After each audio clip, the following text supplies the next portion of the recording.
Hello student, I'm Mohammad Saqib Asmi, your biology teacher and I welcome you all in my YouTube channel The Bios Planet. Okay student, अभी तक हमने class 9 के chapter number 13 में जो class 9 NCERT का chapter number 13 है why do we fall in, इसमें हमने कई सारी चीज़ों को कवर किया। हमने हेल्थ को कवर किया, हमने डिजीज़ को समझा, हमने टाइप्स ऑफ डिजीज़ को समझा, क्या होता है एक्यूट डिजीज़, क्या होता है क्रोनिक डिजीज़, हमने इन सारी चीज़ों को भी समझा। फिर हमने कॉज को देखा, क्या होते हैं इमीडिएट कॉज, क्या होते हैं कंट्रीब्यूटरी कॉज, उसको भी हमने देखा। ओके तो हमने जो इनके बारे में बात की, जो इमीडिएट कॉज के बारे में बात की, हमने उसमें देखा कि जो कॉजेज होते हैं इमीडिएट कॉजेज में वो इन्फेक्शियस एंड नॉन इन्फेक्शियस दोनों टाइप के होते हैं। तो वहां से एक वर्ड निकल के आता है इन्फेक्शियस डिजीज से रिलेटेड, कि इन्फेक्शियस डिजीज क्या है और इन्फेक्शियस डिजीज किसकी वजह से होती है, उसको हमें यहाँ पे पढ़ना है। तो आज का जो टॉपिक है हमारा वो इन्फेक्शियस डिजीज के बारे में होगा, और वो कौन कौन से जो एजेंट्स है जिनकी वजह से, या फिर वो कौन कौन से इमीडिएट कॉज है जिनकी वजह से ये इन्फेक्शियस डिजीज होती है। इन्फेक्शियस डिजीज जो कम्युनिकेबल डिजीज है, that can transfer from one person to another person, of किसी ऑब्जेक्ट से किसी के अंदर पहुंच जाता है, इसी को हम इन्फेक्शियस कहते हैं, इन्फेक्शियस डिजीज कहते हैं। ओके जैसे कि हमने वैसे इस साल जो चैप्टर आपका चैप्टर में से रिड्यूस कर दिया है, बायोडाइवर्सिटी वाला जो चैप्टर है, जो डाइवर्सिटी इन लिविंग ऑर्गेनिज्म वाला, तो उसको हटा दिया गया। अदरवाइज हम उसको भी पढ़ते हैं, एनिमल में हम डाइवर्सिटी को पढ़ते हैं, प्लांट में डाइवर्सिटी को पढ़ते हैं, हम वो जो माइक्रो ऑर्गेनिज्म होते हैं उनकी डाइवर्सिटी को पढ़ते हैं। बट इस साल है नहीं है एक्चुअली, बट फिर भी हमें थोड़ा सा ये समझना पड़ेगा कि जिस तरह से एनिमल, प्लांट और बाकी फंजाई हो गए, बाकी सब में डाइवर्सिटी पाई जाती है, उसी तरह से जो pathogen you know about pathogen, जो पैथोजिन जो जिनकी वजह से बीमारियां होती हैं,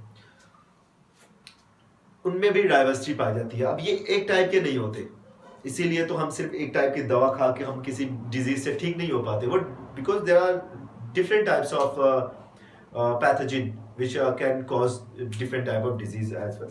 तो ये जो पैथोजिन है इनमें डाइवर्सिटी होती है, इनमें क्या होती है, इनमें डाइवर्सिटी देखी जाती है। चलो हम उनमें से कुछ के बारे में बात करते हैं जो जनरली यहाँ पे हमेशा देखने को मिलता है। जैसे पहला तो आपका होता है वायरस।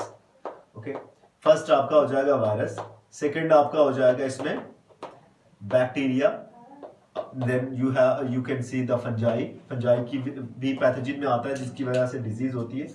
उसके बाद आप देखोगे आपका कुछ प्रोटोजोवन होते हैं, प्रोटोजोवन, आप प्रोटोजोआ के बारे में अभी आप ज्यादा जानते नहीं है, बट ये यूनिसेलुलर ऑर्गेनिज्म होते हैं, या यूनिसेलुलर एनिमल हम इनको कह सकते हैं, प्रोटोजोवन हो गए। And then we will talk about worms, कुछ वर्म्स होते हैं, मल्टी सेलुलर वर्म्स भी होते हैं, जैसे ये माइक्रो ऑर्गेनिज्म में सारे आते हैं, बट एक्सेप्ट वर्म, ये वर्म जो होते हैं ना ये साइज में थोड़ा बड़े होते हैं। ओके अब ये वो एजेंट्स है जिनकी वजह से डिजीज होती है, लोगों के अंदर डिजीज पहुंचती है। अब इसमें से कौन कौन सी डिजीज कॉमन है हम उनके बारे में पढ़ेंगे। ओके जैसे अब वायरस की वजह से कौन सी डिजीज होती है, वायरस की वजह से आपका जैसे आपका हो गया कॉमन कोल्ड हो गया, आपका पहले में मैंने बताया कॉमन कोल्ड किसकी वजह से होता है। सेकेंड इसमें आपका हो गया इन्फ्लुएंजा, आपका हो गया इन्फ्लुएंजा हो गया, आपका एड्स हो गया।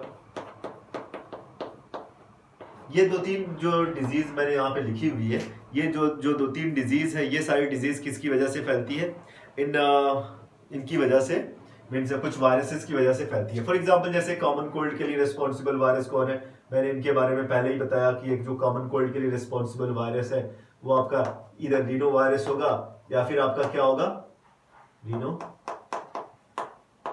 वायरस होगा, या फिर आपका कोरोना वायरस होगा। इन्फ्लुएंजा के लिए ऑर्थोमिक्सो वायरस होता है, ऑर्थोमिक्सो वायरस, ये कोरोना के लिए सॉरी ये इन्फ्लुएंजा के लिए रिस्पॉन्सिबल है। अब इन्फ्लुएंजा कॉमन कोल्ड के बारे में आपको नॉर्मली पता है, कॉमन कोल्ड आप देखते हैं। इन्फ्लुएंजा में ऑर्थोमिक्सो वायरस जो होता है ना, ये रेस्पिरेटरी ट्रैक्ट जो हमारी होती है, जिससे हम सांस लेते हैं, जिस ट्रैक्ट से हमारी एयर जाती है अंदर की तरफ, उनमें एक प्रोटेक्टिव म्यूकोजल लेयर होती है, म्यूकस जो सिक्रीट करने वाली लेयर, तो उसमें ये जाके इन्फेक्शन फैलाते हैं और वहां पे छोटे छोटे पोर्स बना देते हैं, जिसकी वजह से वहां पे इन्फेक्शन हो जाता है बैक्टीरिया का, स्ट्रेप्टोकोकस बैक्टीरिया का, या स्ट्रेप्टोकोकस न्यूमोनी जिसको बोलते हैं, उस बैक्टीरिया का इन्फेक्शन हो जाता है, जिससे निमोनिया होने का भी खतरा बढ़ जाता है और काफी लोगों की डेथ भी हो जाती है उसकी वजह से। ओके फिर उसके बाद आपने इस एड्स के बारे में पढ़ा होगा, जिसकी जो किसकी वजह से होता है, उस वायरस का नाम आपका HIV है। आपको पता होगा एड्स का फुल फॉर्म, आप अगर नहीं मालूम तो आप एड्स का फुल फॉर्म लिख ले, एक्वायर्ड इम्यूनो डिफिशियंसी सिंड्रोम। ये हो जाएगा आपका एक्वायर्ड इम्यूनो डिफिशियंसी सिंड्रोम। तो ये उस डिजीज का नाम है, एड्स का फुल फॉर्म है। और HIV का जो फुल फॉर्म है उसके बारे में आपको मालूम होगा, सेम वही चीज है, ह्यूमन एक्वायर्ड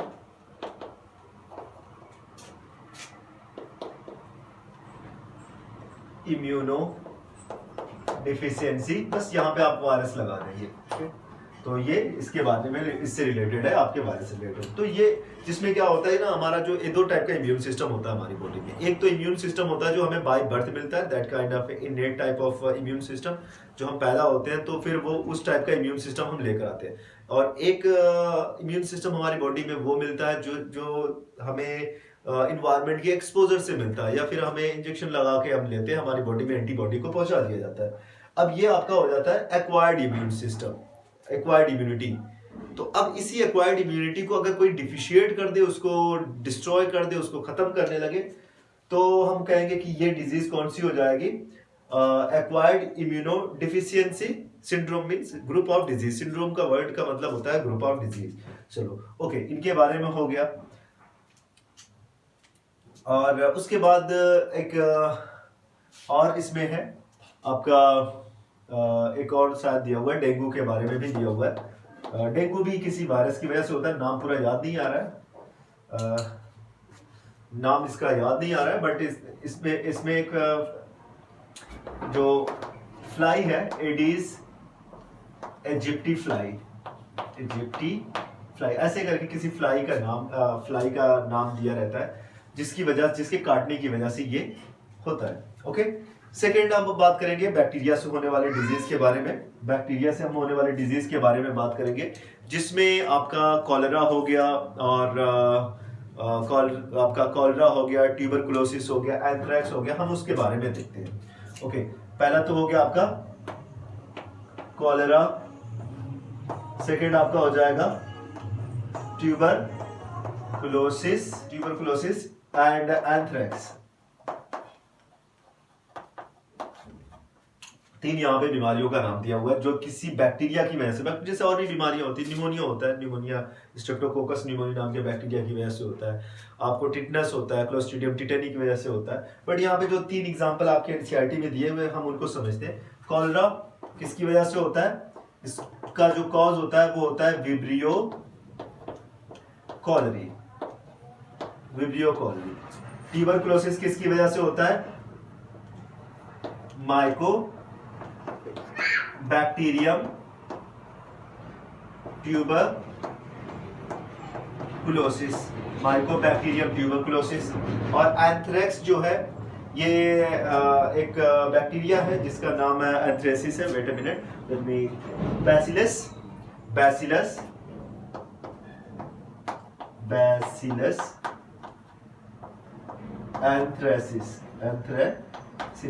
ये उस बैक्टीरिया का नाम है जिसकी वजह से आपका एंथ्रेक्स होता है। ट्यूबरकुलोसिस किसकी वजह से होता है, माइकोबैक्टीरियम ट्यूबरकुलोसिस की वजह से। और कॉलरा किसकी वजह से होता है, आपका विब्रियो कॉलरी की वजह से।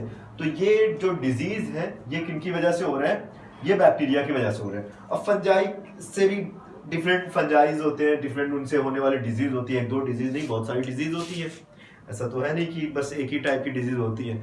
अब जिसमें से नॉर्मल, सबसे ज्यादा जो नॉर्मल डिजीज है वो आपका रिंग वॉर्म है, जो फंजाई की वजह से होता है। तो फंजाई की वजह से जो होने वाली डिजीज है वो आपकी है रिंग वॉर्म। आपने देखा होगा, नॉर्मल होती है, बहुत सारे लोगों में देखने के लिए मिल जाती है। ओके, उसके बाद हम बात करते हैं कुछ प्रोटोजोवन के बारे में। प्रोटोजोवन के बारे में आपने पढ़ा होगा, प्रोटोजोवन का मतलब सिंगल यूनिसेलुलर एनिमल के बारे में बात होती है, जैसे अमीबा हो गया, पैरामीशियन हो गया, उसी तरह से कुछ प्रोटोजोवन होते हैं। एग्जाम्पल के तौर पे अगर हम कुछ प्रोटोजोवन के बारे में बात करें, जैसे आपका प्लाज्मोडियम हो गया, नॉर्मली है, आप प्लाज्मोडियम के बारे में आपने सुना होगा, प्लाज्मोडियम हो गया, या आपका लीशमैनिया हो गया, तो लीशमैनिया हो गया। ये दो ऐसे यूनिसेलुलर प्रोटोजोवन होते हैं या फिर प्रोटोजोवन होते हैं जिनकी वजह से डिजीज होती है। मलेरिया जो आपका पहला होता है मलेरिया, ओके, मलेरिया जो सबसे नॉर्मली यहाँ पे देखा जाता है, बहुत सारे लोगों को होता है। अब मुझे लगता है कि यहाँ पे सबसे ज्यादा इस टाइम पेशेंट जो मिल रहे हैं वो मलेरिया के मिल रहे हैं। और लिशमैनिया की वजह से जो आपका ब्लैक फीवर या काला आजार, ब्लैक फीवर इसको बोलते हैं, ब्लैक फीवर या आपका काला जो आजार नाम के जो डिजीज होती है ये लिशमैनिया की वजह से होती है। तो दोनों प्रोटोजोवन की वजह से होती है। ओके, नेक्स्ट जो आपका इसमें है वो वॉर्म्स के बारे में है। अब कौन से वॉर्म्स, ये मल्टीसेलुलर होते हैं, आप जानते हो वॉर्म्स के बारे में, ये मल्टीसेलुलर होते हैं, राउंड शेप के होते हैं, तो इसे राउंड वॉर्म भी बोलते हैं।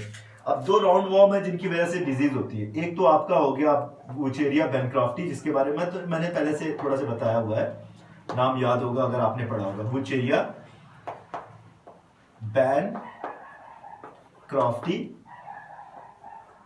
एंड सेकंड जो आपका होगा वो एस्कैरिस होगा, एस्कैरिस। ओके, तो वुचेरिया बेनक्राफ्टी एंड एस्कैरिस। जैसे अभी आज कुछ स्टूडेंट ने कहा था कि सर आपने लेक्चर डालने में थोड़ा सा देरी कर दी, तो फिर मैं एक बार फिर से बता देना चाहता हूँ कि कभी कभी कुछ प्रॉब्लम आ जाती है या फिर टाइम ना मिल पाने की वजह से ऐसा हो जाता है। बाकी कुछ बच्चों ने मुझे अपने नोट्स बना के दिखाए, वो अपने नोट्स को मेरे उसने पर्सनल विंडो पे शेयर किया, जिसमें से 2-3 स्टूडेंट ने बड़ा अच्छा बनाया था। उसमें से आयुष सिंह और अली नाम का एक 2 स्टूडेंट थे, ब्रिजेश था, और वहाँ पे एक और स्टूडेंट था, नाम याद नहीं आ रहा है, तो पीछे बैठता है, याद नहीं आ रहा है। खैर उतना 3 बच्चे हैं, और उसके अलावा एक अक्सा नाम की और नंदिनी नाम के 2 स्टूडेंट थे। उन्होंने भी बहुत अच्छी सारी नोट्स तैयार की हुई है और उन्होंने एक्स्ट्रा इन्फॉर्मेशन भी इधर उधर से कलेक्ट करके मुझे भेजा। तो चीज़ों को थोड़ा से आसान हो जाती है, उससे मुझे भी हेल्प मिलती है। वो एक तरह से मेरे लिए थोड़ा सपोर्ट का काम करते हैं। अगर कोई मिस्टेक होती है तो मैं उनको करेक्ट कर लेता हूँ, और ज़रूरी नहीं कि मैं हमेशा सही, कभी कभी मुझसे भी गलतियाँ हो जाती है। तो उन्होंने जब अपनी चीज़ें कंटेंट भेजा तो मुझे लगा कि कहीं कहीं पे मुझसे भी मिस्टेक हो गई है, तो मैंने उन चीज़ों को करेक्ट करने की कोशिश की हुई है। ओके, खैर वुचेरिया बेनक्राफ्टी से आपकी होने वाली डिजीज मैंने पहले ही बताया, आपका बताया गया था एलिफेंटियासिस के बारे में, एलिफेंटियासिस के बारे में, एलिफेंटियासिस नाम की डिजीज होती है। और एस्कैरिस से एस्कैरियासिस होता है, एस्कैरियासिस। आप लोग सारी डिजीज का नाम एक एक करके नोट कर ले। एस्कैरियासिस का मतलब ये एस्कैरिस जो होता है ये इंटेस्टाइन के अंदर पाया जाता है। जैसे छोटे छोटे बच्चे होते हैं ना, जब वो मिट्टी उट्टी खाते हैं तो उनके अंदर चला जाता है, और उनके अंदर जाके ये मल्टीप्लाई करना, उनके इंटेस्टाइन के अंदर चला जाता है, मल्टीप्लाई करता है, पैरासाइट होते हैं एक टाइप के, मल्टीप्लाई करना शुरू करता है, और 1 2 3 4 करके इतना ज्यादा कभी कभी हो जाते हैं कि पूरा का पूरा इंटेस्टाइन उनसे भर जाता है। अब जो बच्चा खाएगा, जो भी उसके अंदर जाएगा, जो भी न्यूट्रिएंट्स होंगे वो बॉडी से एब्जॉर्ब कर लेते हैं, क्योंकि पैरासाइट है उनके अंदर। बाहर तो डाइजेशन, वो उनके अंदर डाइजेशन होता नहीं, उनके अंदर सिर्फ एब्जॉर्प्शन का फंक्शन हो रहा है। वो सिर्फ डाइजेशन का काम कर रहे हैं, सॉरी वो एब्जॉर्प्शन का काम कर रहे हैं, उसको फूड को एब्जॉर्ब कर ले रहे हैं। और जो बच्चा होता है उसकी हेल्थ पे बहुत बुरा इफेक्ट पड़ता है, वो खाने के लिए बहुत ज्यादा खाता है बट उसकी बॉडी पे कोई ज्यादा इफेक्ट नहीं पड़ता। तो इतना आप लोग इस चीज को समझे। आई होप कि आप लोगों को इतना समझ में आ गया।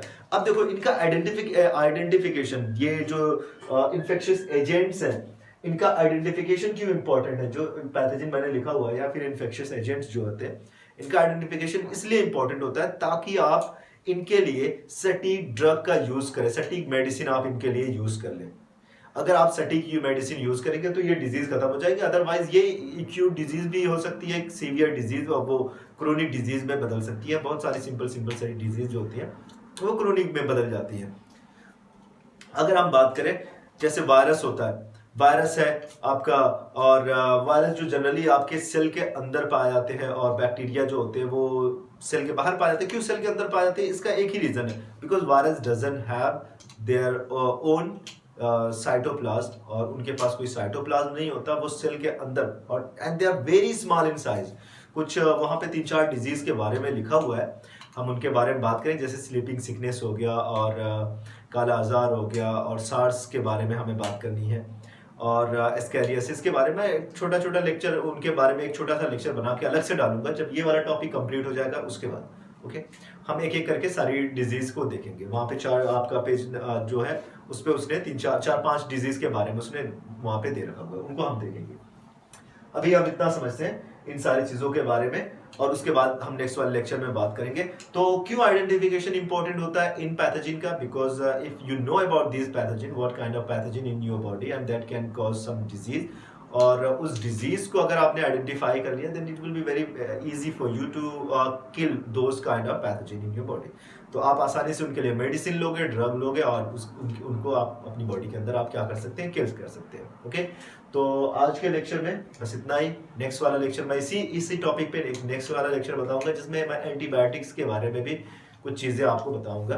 तो काफ़ी इंपॉर्टेंट एंड हेल्पफुल लेक्चर होगा आप लोगों के लिए। तो आज के लेक्चर में बस इतना ही। Thank you so much.